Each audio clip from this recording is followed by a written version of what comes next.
আসসালামু আলাইকুম রহমতুল্লাহি ওয়া বারাকাতুহু।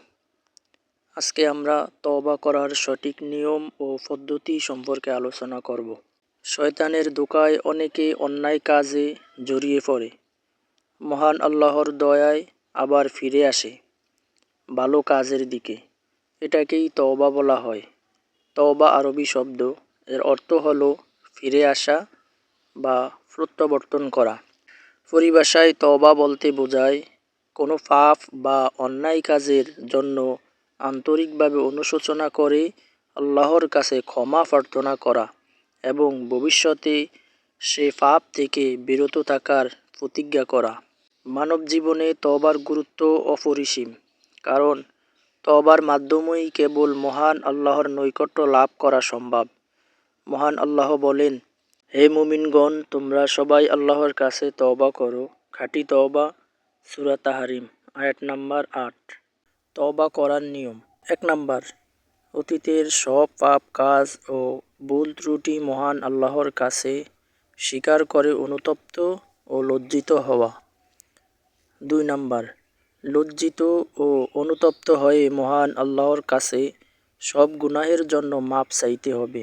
3 নাম্বার, কারো হক নষ্ট করে থাকলে যথাযথ ব্যক্তিকে তার অধিকার পূর্ণভাবে ফিরিয়ে দিতে হবে।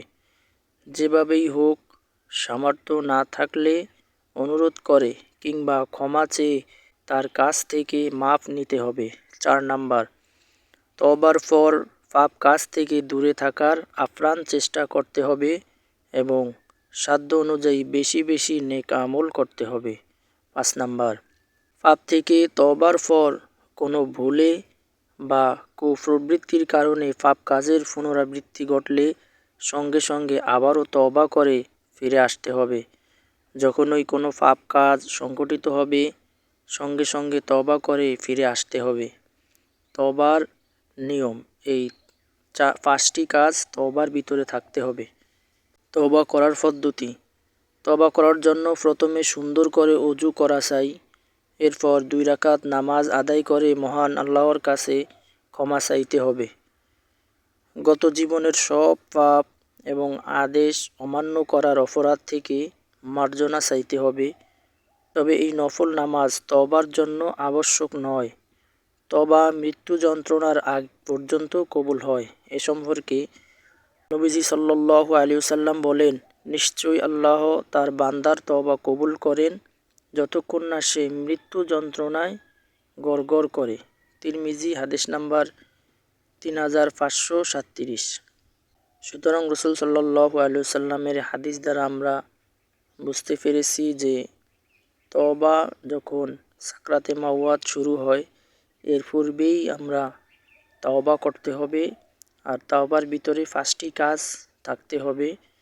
1 নম্বরে অতীতের সব পাপ কাজ ও ভুল ত্রুটি মহান আল্লাহর কাছে স্বীকার করে অনুতপ্ত হতে হবে। 2 নম্বরে লজ্জিত অনুতপ্ত হয়ে মহান আল্লাহর কাছে সব গুনাহের জন্য মাপ চাইতে হবে। 3 নাম্বার, কার হক নষ্ট করে থাকলে যথাযথ ব্যক্তিকে তার অধিকার সম্পূর্ণভাবে ফিরিয়ে দিতে হবে। যেভাবেই হোক, সামর্থ্য না থাকলে তার কাছ থেকে ক্ষমা চেয়ে নিতে হবে। 4 নাম্বার, তওবার পর পাপ কাজ